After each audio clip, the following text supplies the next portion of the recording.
let's talk about my childhood for a second. My childhood, how I was raised, so on and so forth. I'm getting ready to go to the gym, so excuse the lack of my face. I'll be ready in a second.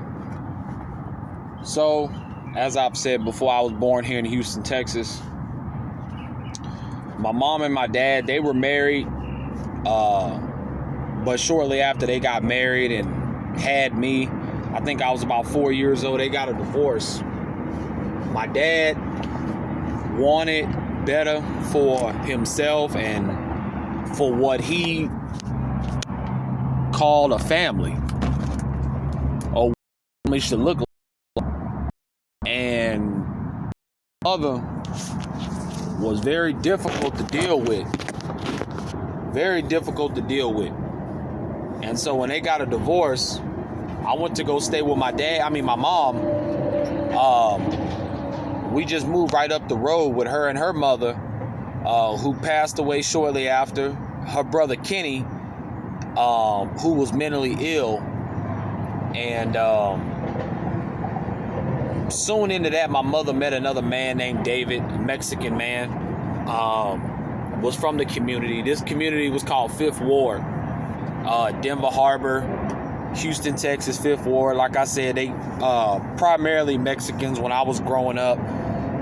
It was not safe for a black kid like myself to be running around the community. My mother often told me to play in the yard. I was not allowed to go outside the yard.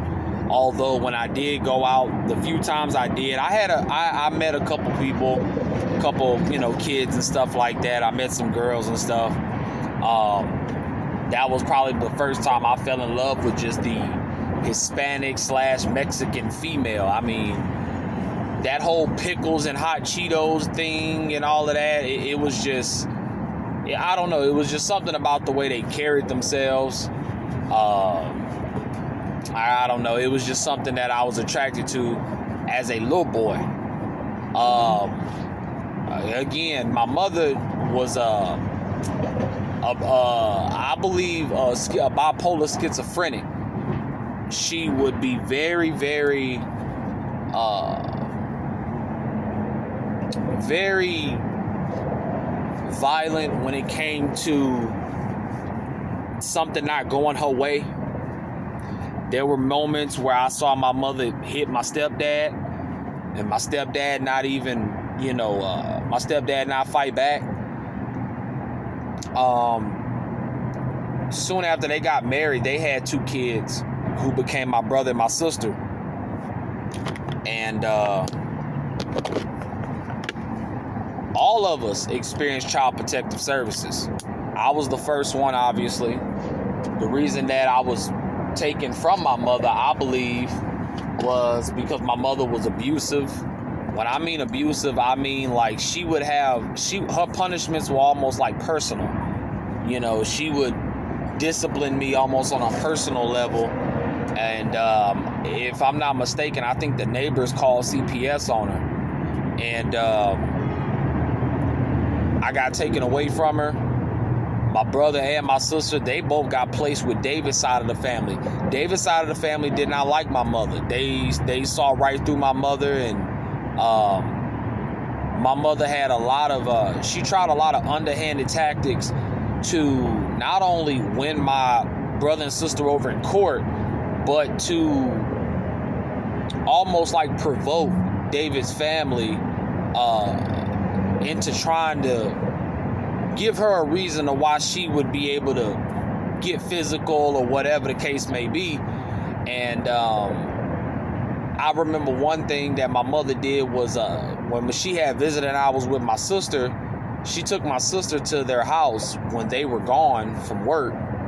And she took my sister and placed her on the front porch. She put beer bottles and like knives and all this other stuff around my sister and took pictures. And my mother would always try to make me comfortable with this type of behavior. She would try to make me comfortable with Like we would go dumpster diving, or if my mother seen something that she liked on the side of the road, she'll say, can you get out and get it for me, or something like that. My mother would call me in the room a lot of times and say stuff like, can you get my purse? And as a kid, I would ask her, where's the purse? And the purse is right there beside the bed. My mother did a lot of things to show me that I'm your mother and you are my firstborn child. Thus, don't be upset with the demands that I ask from you, CJ. I'm your mother. You know, the fact that I had two mothers, a stepmother and a real mother, a lot of times, you know, my real mother did not like my stepmother. You know, she wouldn't give my stepmother a bucket of water if she was on fire. Like, you know, that my mother was very she was very upset with the fact that another woman was raising me. So, staying with my mom, meeting this new guy, great stepfather. Couldn't have asked for a better stepfather. In this community, I did not have quote unquote reputation, but everybody knew my mother, and if you didn't know my mom, you knew David. And so that kind of gave me an umbrella that if I wanted to walk to the store or anything like that, this was a very dangerous neighborhood. I remember one time I was walking with my friend and we got stopped because we just so happened to be wearing the same clothes. Like we had on blue jeans and white shirt, and we got stopped. And these dudes were like, where y'all from? And I told them, I said, bro, I was born right there up the street. My mom lives there. I'm walking to the store to get my sister some medicine. And I remember when my mom told me to do that, I told my mom, like, man, I'm not comfortable walking to the store to go get nothing. And of course, my mom would humiliate you and call you all out your name and make you feel guilty. So I ended up walking, me and my buddy, we walked, and that's what happened. And so what ended up happening was these guys, they told us, like, all right, you know, we on the lookout because, you know, some guys that we know, they are recruiting guys that kind of look like y'all. And so I was like, bro, we not in no gang. Like, I don't even go to school out here. I go to school out in the country, bro. Like, I'm out here visiting my mom, chilling, and whatever. I think I was probably maybe 14 at the time. But that's how serious it was. You're not about to... And then we get to the store. The guys that were soliciting out in front of the store, I told my buddy, I said, bro, they're gonna follow us. Like, there's just something I can feel. Like, they're gonna follow us. They're not gonna just let us walk in and out this store and go home. Sure enough, they come from outside the store, inside the store. They follow us to a place called Seven Seas. And we go inside the store. They're following us. We walk out. And a car pulls up real fast, like as if you're about to get out and just shoot us up. He pulls in the gas station to get gas, pulls in real quick, and they get out the car, and he was like, hey, what's up, homie? You call me a slob? And I was like, what? And he was like, you heard what I said, bro. Did you call me a slob? I said, no. I said, what's up? And he was like, all right, then. And my heart was beating, man. I'm a kid, bro. Like, and I'm just thinking to myself, like, this is another level of madness. You know, I still get the same reaction to this day because it almost surprises me that people are that crazy over something that is obviously a non-threat. But those guys were ready to take me and my buddy out that day, you know, at several different moments. So I was telling Terrell, I was like, bro, they're not going to let us make it. They're not going to let us make it out the parking lot. Something's about to happen. We about to get jumped or something. So there's two ways to walk to the store. We walked. I told him I didn't want to go the other way because I think it was like a dog or something like that. But, so we walked the other way, and sure enough, there's a guy behind us riding on a bike with a baseball bat. And we get back to make the right to go, you know, back to my mom's house. And the car is just I'm talking like, man, this is just some like, it's just some wild ass gangster shit where they pulled up behind us, slow strolling dude with the bike. He just takes off. Like, he just took off in front of us, like just started hauling ass in front of us. And, you know, I was telling Terrell, like, he's gonna stand in front while the car's in the back. Nah, dude just took off, like, and then the car just watched us go into my mom's house. Like, we, you know, unlocked the gate, going to the house, and I was like, dude, never again. I told my mom, I was like, Mom, don't ever do that again. Don't ever do that again. And she was kind of like, you was scared? And I was like, yes. Like, are you stupid? And she was laughing, and she was just like, it's okay. Ain't nobody gonna do nothing to you out here. And I'm like, Mom, you can't say that, and you're inside the house. Maybe you can say that when we, you know, like if you would have come to the store with me, but we're inside. Like, you can't say that right now. So that was the type of community it was in. So like I said, a lot of time I grew up as a kid's kid. I was basically normal, played with toys, loved action figures and like action, you know, like a boy. You know, I was one of the kids that if you left shovels and machetes and all types of yard stuff outside, I'm about to start digging holes and chopping down trees. Love climbing trees. I had a favorite tree that I climbed. I remember that was the same tree that I fell off of and experienced what it's like having the wind knocked out of you. And that was also the same tree that my mother threw a cordless phone. Y'all remember the cordless phones? She threw a cordless phone because she heard me on the other end talking to my dad on my birthday. And she just spazzed out. At this point, I believe my mother was on drugs because she would stay up all night and be asleep all day. So she came outside, opened the door, and threw the phone right at me. And as I was sitting in the tree, hit me right in the mouth. Fell off the tree. I think I fell damn near on my neck. Like I fell on the side of my shoulder. And yeah, man, I was a kid's kid, man, you know. But one thing that my mother is responsible for is my holidays. All of my childhood memories as far as Christmas and Halloween, a lot of that has to do with my mother. You know, I was her firstborn child, so I believe that she wanted to give me that experience of what it's like to be a kid. Because when I went to my dad's house, that stuff didn't ride. The way my dad was raised, my dad was a blue collar, just your everyday common black man. Like, he wanted to come home to a family that a wife wouldn't mind cooking for him. The wife had equivalence of in the house, as far as like if he's not around, she's gonna take care of it. So that's what my dad ultimately got in my stepmother. And that was probably one of the best things that ever happened, you know, to me, despite all of the stories that I have about my stepmother and the things that I went through, having her be my stepmother. Again, my stepfather is the best stepdad you could ask for. You know, he's passed away now, but you know, I really wish he was around so I could, you know, just, I mean, I know me and him would probably cry sitting there talking to each other, because my last moment with him was he was on the toilet and I reached across from him because I was leaving my mom's house, because I had a real bad migraine. Didn't have nowhere near the supplements that I have today to take to get rid of the migraine, so I was basically just left to deal with it. And it got so bad that I told my mom like, hey, I gotta go to the hospital. And she told me, she was like, if you call the hospital, I'm kicking you out of this house. I think this was like my,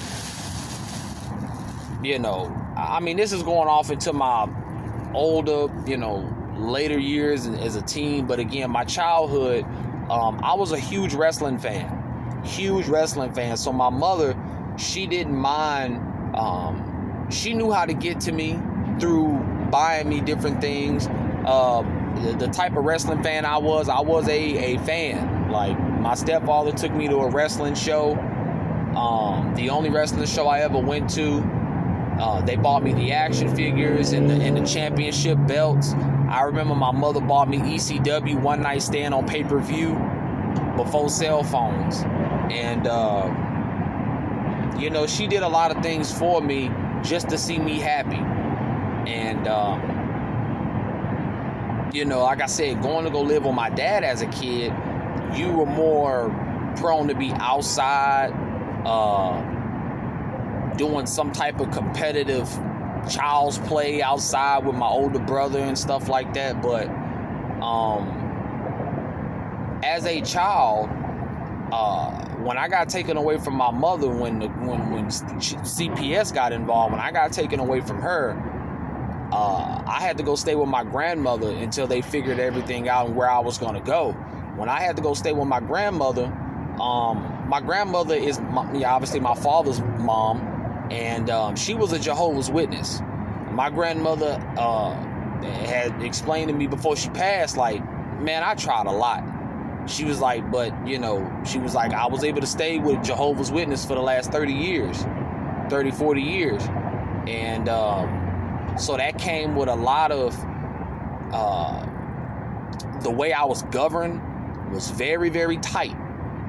There were certain clothes she would not let me wear. You're not going to be walking around answering adults. Yeah, what, huh? No. It was yes, ma'am, no, ma'am, yes, sir, no, sir. Thank you. Excuse me. All of these different things were taught to me from an early age, if not by my grandmother, by my father.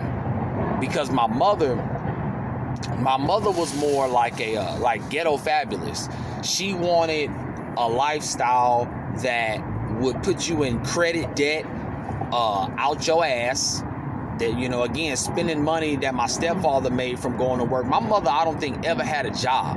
My mom probably had a job, but she couldn't keep a job because, again, from what I believe to be the schizophrenic bipolar disorder, where she just spazzes out. And, because my mother had a nice body and stuff like that, I met multiple guys over the years that some of them did try to buy my companionship as a kid, because you're messing with my mother. There were guys that I met, again, that they didn't stick around. A lot of these guys were around when David was around. Her and David ended up getting married, and she cheated on David on a serial level, and lied to him and stuff like that. A lot of times my mom just had a certain level of power over David and over men, where they would just either, like, my mom would just invite you to just fight her, or she would just be like, leave me alone. I told you to let me, leave me alone. Kind of like Respucia. Like, she'll slap you in the mouth or something if you just keep going back and forth with her and stuff like that. I even had that experience once where I thought we were going to get hit by a car. And I told my mom, I was like, hey, Mom, there's a car coming. And she mashed on the brakes and slapped me cold dead in the mouth. Back of her hand, hit me right in the mouth. So I learned. I even as an adult would ride with people, and they would be like, damn, you ain't gonna tell me that car was coming, bro? And I would just be like, I just assumed you had it. So even as a kid, man, that carried over into my adulthood, as far as just like, all right, if you driving, I'm gonna assume you got it. But yeah, man, even the fact that I was a wrestling fan, I would even watch wrestling on Telemundo. I didn't know a lick of Spanish, but if I did not get a chance to watch wrestling, like, say my dad, like, we didn't have cable all the time, or my mom didn't have cable all the time, so they would show reruns of Monday Night Raw and a lot of other programs on Telemundo as reruns. So that was, I was off the chain with my fanaticism when it came to wrestling.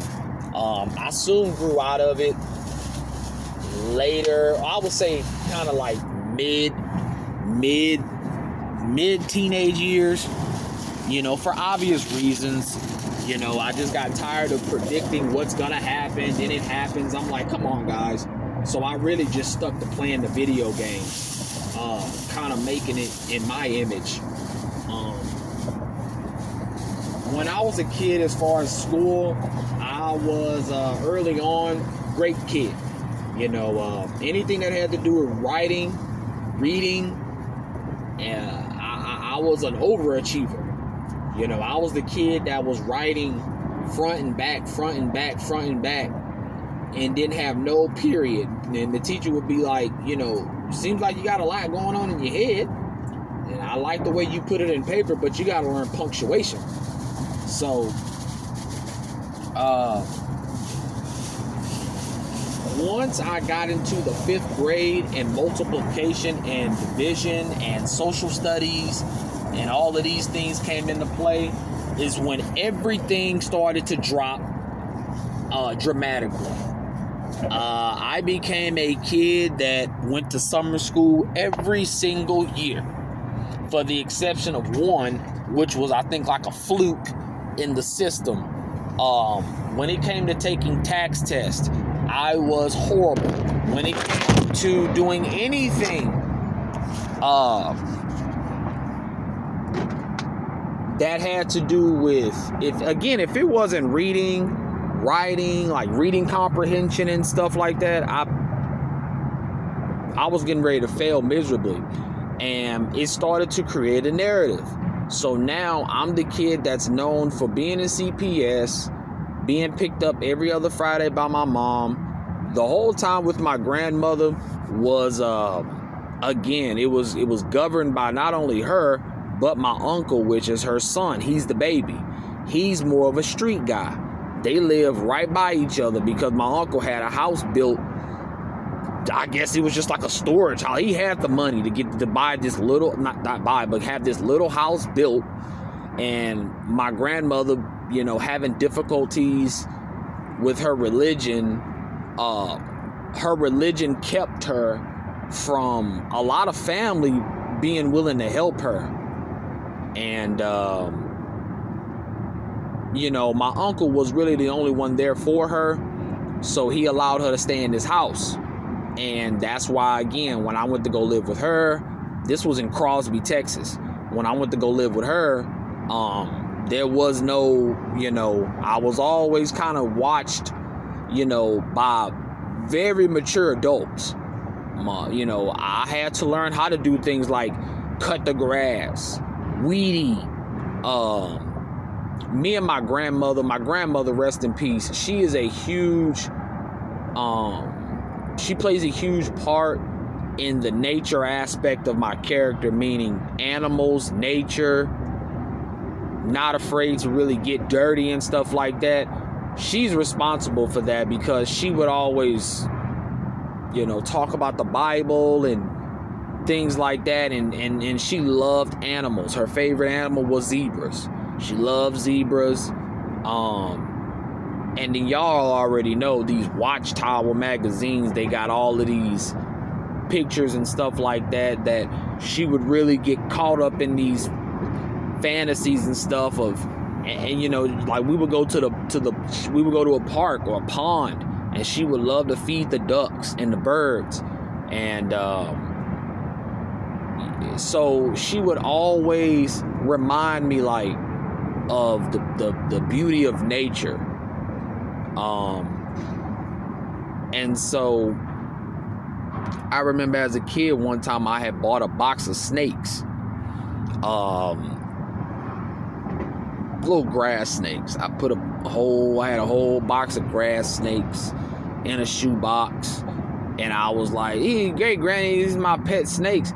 And my cousins and I, we are responsible for my grandmother damn near having a stroke, because we put my grandmother through a lot of hell just teasing her. I knew my grandmama didn't like, and in one of our favorite places to go was Cracker Barrel. And we just had our little triggers as far as like good times, if I mention Cracker Barrel or CJ, I got some sour cherries, it would just send me into a whole different emotional state where I'm just like, oh, like I loved spending time with my grandmother. You know, despite, like I said, my cousins and I giving her a hard time because of being a Jehovah's Witness and all of this stuff. That came to an end when my uncle had told us that he was going to, he said, you know, I don't want to have to fuck one of y'all up. Because he was that upset, saying like, I know what y'all are doing. I'm aware of how stressed out my mom is making this one of you little kids up. Because my dad couldn't do it. My dad in all house and he's working and building over there. So my dad ain't got time, but my dad is hearing about it, and my dad is like, Trey, you better do something about it, bro. Like, like, I don't care what my mom chooses as far as her religion. These grandkids ain't finna be doing this. So that's what my uncle had to do. My uncle, just to kind of give you a little bit more about him, at one point had 33 dogs. 33 dogs. My uncle had horses. My uncle had, I think he ended up having like goats and stuff too, because when my cousin got older, she was into just the, cute little stuff. And, like I said, my uncle was, his own man. I remember we went to a horse track. I remember my uncle actually whooping my ass. He actually had to call my dad and get permission. Dad was like, yeah, go ahead. What did I do? I stole one of my cousin's bracelets and I was going to give it to a girl at school. So, had to learn real quick. You don't do stuff like that. But overall, my childhood was great, man. My childhood was very concrete. I had to learn how to wash dishes. I had to learn how to mop, sweep, the correct way to mop and sweep. I can give thanks to my stepmother for that, because I even find I find therapy in cleaning. My father taught us early on, your mother is not here to be your slave, meaning don't come home every day thinking like, oh, mama, you ain't cooked. What the hell wrong with you? That's not her job. Of course, I disagree with my dad on a lot of that stuff, but for the most part, I agree, because it teaches you how to be. My dad he's all about self-sufficiency. Your mother is supposed to say, hey, babe, you need some help with that? That's her job, is to just ask, hey, you need some help? She's supposed to volunteer. That's why your mama is here. Your mama is not here to wash your drawers, clean your room, and all this other stuff. No, sir. So, I got to get going. I'll see y'all here in a few. I'm out.